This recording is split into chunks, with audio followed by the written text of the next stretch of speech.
Hi everyone, welcome back to LifeChat with me, Karima. I am so glad you're here. If you are new to my channel, I want to welcome you. Don't forget to check out my other videos and subscribe. So it has been a year since my ablation and I cannot believe it. I cannot believe that I went a whole year without having an SVT. What a blessing. I mean, the first 3 or 4 months I was like, okay, maybe it's gonna go off. Maybe since I'm anxious, it's gonna happen. Maybe because I'm excited, it's going to happen. And right before I had my ablation, a lot of times when it happened to me, it was when I would bend over. As soon as I would bend over to grab something, it would go off. And so whenever I would bend over, I'm like, okay, is it gonna happen to me? But it was just in my mind all the time, the first 3 or 4 months, and then slowly kind of went away from me, and I just can't believe it. I still can't believe that I had the ablation and that I am SVT free, because it was crazy. It was just so scary. It was hard to live like that.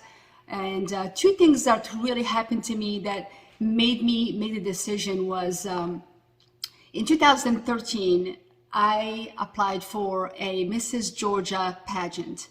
And so I got accepted, and I had a whole year to prepare for it, physically, mentally, for the swimsuit and competition and the gown competition and the interview. And so I worked very hard to do the pageant.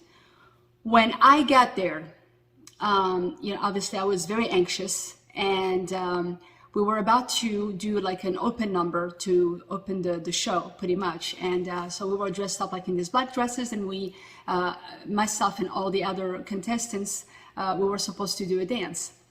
And so as we were getting ready, my heart just went off, literally right before the pageant started.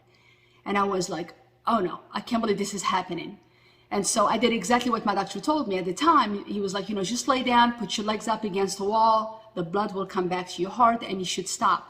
So I tried that. I tried holding my breath. I tried, all kinds of stuff. Nothing was happening. At the time, I didn't have medication, for my heart, because it would only happen once in a blue moon. So I didn't have any medication on me.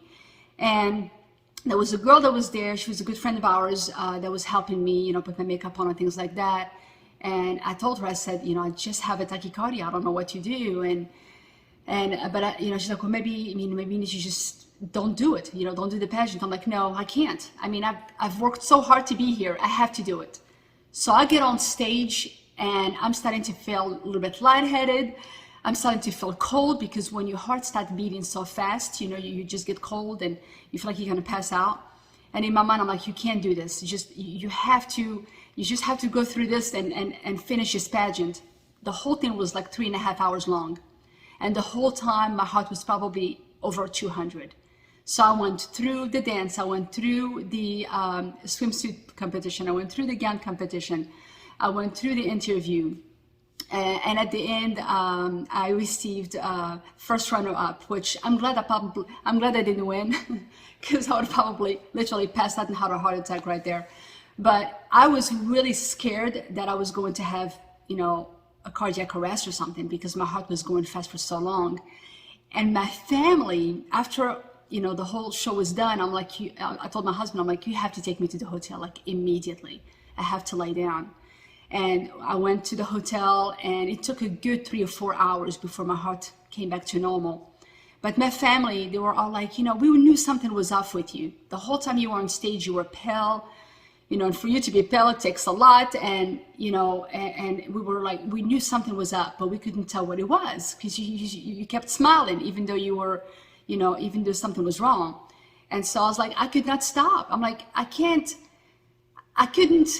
just say, forget it. I'm going to go home after I trained for a whole year for this thing. And so I'm grateful that I was okay, but it took me a whole week to recover.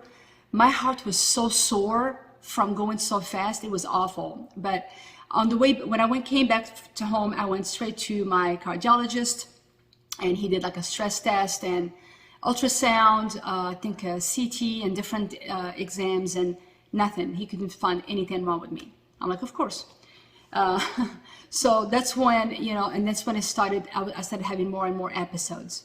But what really got me was my mother-in-law passed away, and we were at the viewing. There was a lot of people around.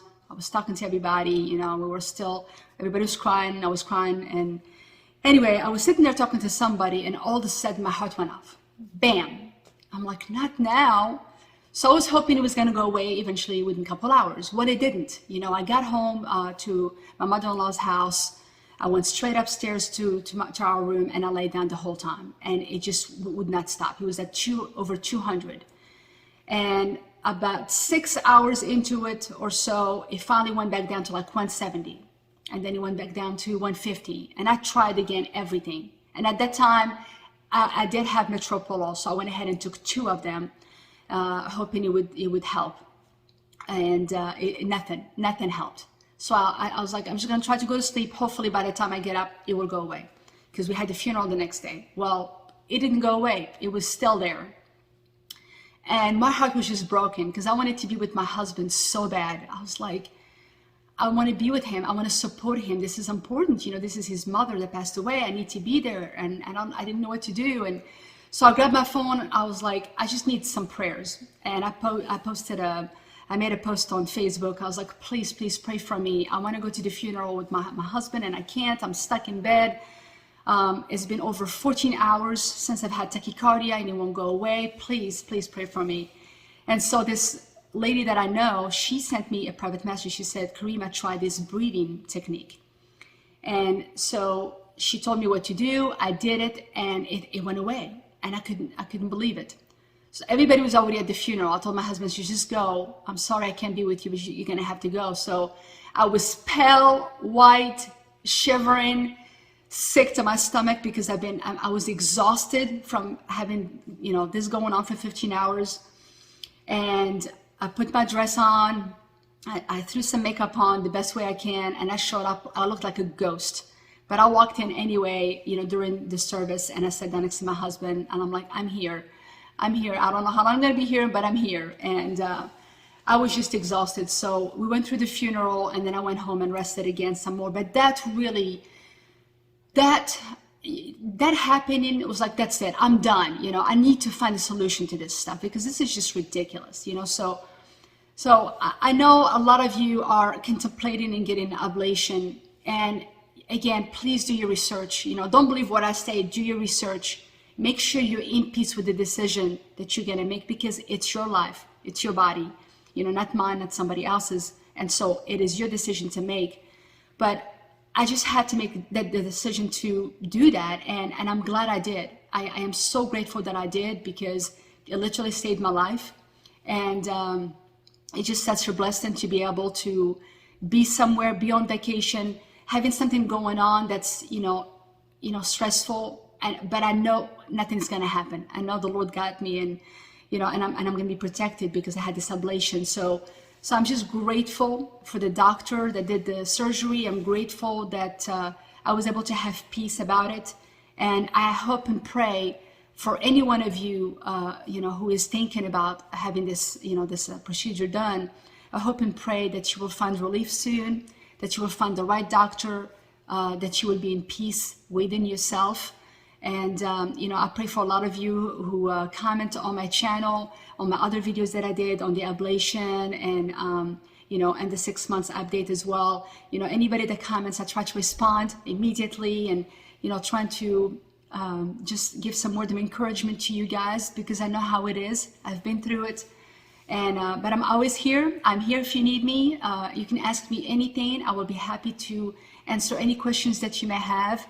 Thank you so much for watching. Much love and blessings to all of you. Bye-bye.